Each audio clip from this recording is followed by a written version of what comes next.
happening before university, like there's a disconnect. Yeah, Guidance counseling, for example, almost doesn't exist anymore in this part. True, that's why I recommend, or I pray that we can get to that stage where we actually begin to create maybe employability programs, training programs, empowerment programs, you know, where youth can actually come and volunteer to do things. Discover yourself. You can rotate them or something. There are actually different things the government can actually put in place for, you know, youths to actually develop themselves, basically. I think there's a little too much focus on tertiary education for me sometimes. A lot of these things should be happening in secondary schools because that is when you're becoming an adolescent, you choose your science or art class, that's how they call it in school, and you know, you start discovering yourself, sports, whatever it is. We do too much theory here as against practical, which is a bit of a limitation. But I want to move on now to unemployment as a whole. You know, we hear statistics of things along the lines of 40 million Nigerians being unemployed. And sometimes you think it's a joke, but with what happened with the immigration, you know, exam thing, you can actually just tell how serious the problem is. How do you deal with this on a daily basis with people who are unemployed? Do you come in contact with them, and do you think, is it underestimated or is it overrated? Let me crack a joke. Some of the people we went to school with have had them, like secondary university, have sent me their CVs. Some of them have actually interviewed them. I mean, I tried my best to avoid that, but it happened. And you know, even though those days in school when we were serious, we used to tell them we were employed someone, it was a joke then, but it actually became reality. But you know, the thing is this, it's bad. And I'm glad you guys are talking about this now, because I told someone that I think I have to pack up all my other ideas and dreams and face unemployment, because at the end of the day, it's going to affect all of us. If you train your child, send your child abroad, get the best education, Harvard or what have you, if you come back, if there are no jobs, the one you neglected will put a gun on the head of your child and blow out the Harvard out of their head, unless they are employed. It's bad. It's 23.9% according to official statistics. You and I know it's much higher. And why it's ticking bomb is because, you know, the population of most of Nigerians are young people. So it means they don't have anything to do. They're going to resort to a lot of things. And I think it's something very, it's a very serious problem. It's a reflection of what's happening in the country today with a lot of the insecurity, because people are idle.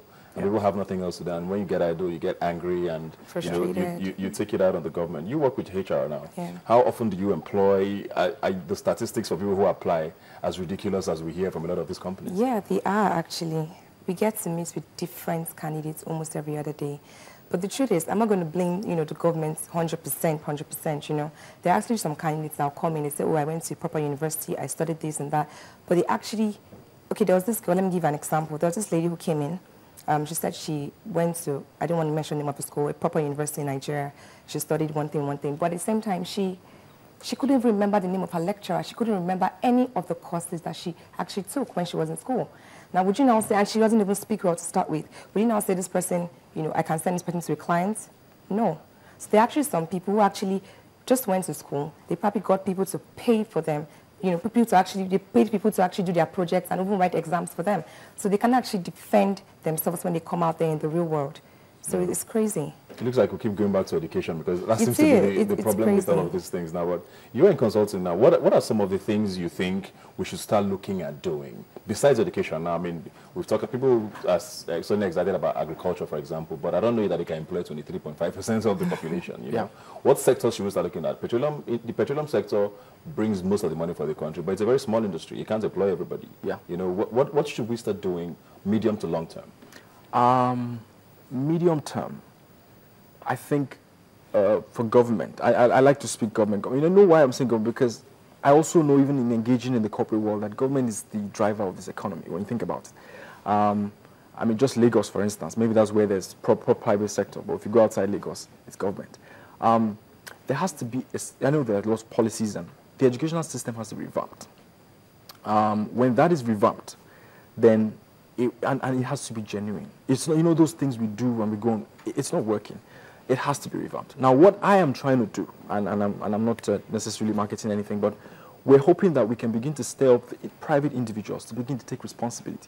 So a lot of companies spend a lot of money on some of these, they are CR work, all these shows, reality shows, which I don't have a problem with. But I think if companies become more responsible, and, well, they are responsible, but even more responsible, and focus some of these monies on training people. There are genuine trainings that work. Most of the training in Nigeria, I also do training. Most of the training in Nigeria, the problem I have is too focused on soft skills. So it's more of work-related environment, your career advancement, all those nice things that they preach in religious organizations. And they come and try preaching that in the work. No, that's not it. Training is skill and it's knowledge. And it has to be It has to be practical. So when I'm talking about business analysis, critical thinking, problem solving, there's a problem here. The governor of Lagos State has given us a proposition to bring this solution, and then you're sitting down as a team and you're coming up with a solution. That is training. You know, that is not the 5 don'ts of the workplace. Don't tell, no. And those are the things that companies send their people to. And I'm honest. So I know that those trainings don't work. So the private sector can also now get involved, or the companies, by investing a lot in these genuine training outfits that actually build capacity. You talked a little bit about entrepreneurship there. Is it very easy to trigger that sort of sector without basic infrastructure? You know, people talk about how power is essential to a lot of these things. A lot of people have ideas. A lot of people want to start businesses. We're not even talking about funding now. Things as basic as power. I mean, I want to start up a barbering salon.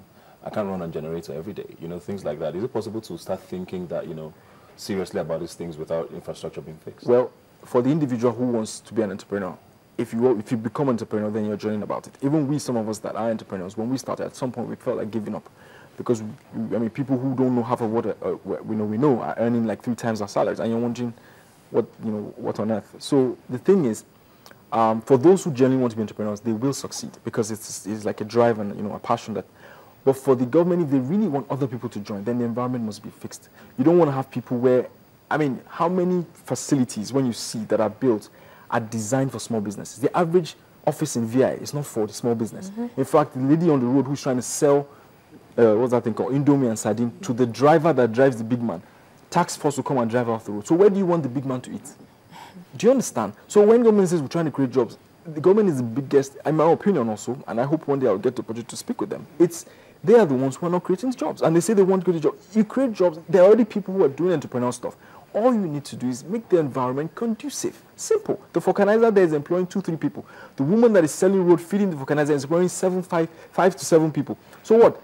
Expand her capacity, give her a better condition. I'm looking for a small office in VI. I don't want to be in Ikorodu. I want my office to be in VI so that I can be closer to my clients. Make a rule that is a certain fees that as what they call this, rents. You know that. Let it be conducive. Even a small office like this, 100,000 naira a year, because I'm a small business, and they can verify that I'm a small business. Yeah. You know, even if they want to use tax ways, you know, the whole tax collection thing. So those are the ways that government can start thinking about it. Where they become a law where if a company has employs above 5 people, government starts to treat those companies like babies. You know, when you say this one, don't touch this company. Any tax force, don't near them because they're employing people. But yet you're employing people and they come and they want to shut you down. Sure. And then they say, Yeah, I agree with you. I mean, the only solution, I think, the best solution, I think, is small businesses, small and medium businesses that they've driven every economy in the world where that's the only way to create employment, and you have to make that environment very conducive. But still going back to our situation now, and something you mentioned earlier about, whenever you see job applications or, things like that, advertisements, there's always that clause that says 5 years experience, 2 years experience, 3 years experience. Even when people walk into our office, they complain. And it's almost impossible to get experience without getting experience, if you know what I mean. You need to be given a chance. I can disagree with that, because one thing that came up last week was, the whole idea of IT and things along those lines while you're in university. A few universities still adhere to that, but most don't. Most don't. Your organization, for example, do you get to place sort of students in organizations, and what is the attitude of most companies to that sort of we actually do that. But not very often, but we do that. Sometimes they organize trainings, maybe for a period of time, like 6 months. We want people who actually want to do their IT, maybe people in 300 level undergraduate. So they actually give them that exposure, that experience or opportunity to discover themselves, explore themselves even before they leave school. Exactly, get some. So it's added into your CV. Another problem is that some graduates, they don't know how to design or tailor their CVs to suit a particular position. Some people, maybe you've been even someone who's had over a year experience. So you've been an accountant, for instance. You don't know how to in detail put your job description. We don't know what exactly it is you did. And the thing is, your CV speaks for you. When we have a database, we have pools of CVs. So we see your CV, we say, oh, okay, this person looks like he'll be suitable for the show. Let's invite him. So if your CV doesn't say so much, you might not be called upon. So when we send your CVs to our clients, it's not the clients who look at the CVs. Okay, I want to meet with this person. So another problem is developing your CV in such a way that, we want to speak with you, we want to meet you, basically. You're saying you disagree with what? Well, I agree. I mean, yes, I agree. The companies want, experienced people. But the thing is, there are lots of ways that you can develop experience before you start working. And that's what some of us try to do in university then. It's very simple. You just have to volunteer. I mean, when you have people who are looking for jobs and they're asking you how much you want to pay them, I mean, those type of things put me off. question one. Let me just come and, learn. And when they begin to learn, those experiences begin to, to gather. I mean, we set up a microfinance institution then in school. We didn't know so much, but those little, experiences, gave us some experience that now got us into consulting. So there's always a starting ground. You must bring something to the table. And I tell graduates that don't just come empty-handed and say, I don't have experience. I don't want to hear that. You can volunteer somewhere, get experience. That's my own opinion. Oh, okay, let's just quickly round up now. Finally with the immigration service thing that happened, and how do we move forward from disasters like that from happening again? People have talked about having like online examinations, for example, or things along those lines. How do we avert things like this in the future? Okay, for instance, this immigration thing, I think there could have been a better way of actually going through this. They didn't have to bring the thousands of people to one place. If they actually wanted to meet them one-on-one, they could have been like batches. It wouldn't kill them to just have batch A, day one, but maybe 3 batches in a day. That would have saved lives. People died because of this. They just packed everybody there. It was crazy. So I think they should be more organized in their approach next time, not just jump into it. Your thoughts? Well, agreed, similar line of thought. Just in addition, I think there is, it's government, I'm sorry to say, and government doesn't do things well. You should ideally have, done some initial screening that brings it to a certain number. And, like some of the oil and gas companies, they have online real-time tests. Go and do that first. And then second stage, third stage, and, until when you now have just a few people. So I'm surprised that they did not deploy technology to do that. And they had consultants to do that, right? Maybe don't say that, because the consultants probably have said that. Please, we don't have that money. You would have shown the idea. Or maybe the budget was squeezed. I mean, I want to be real about that. Let's start telling ourselves the truth.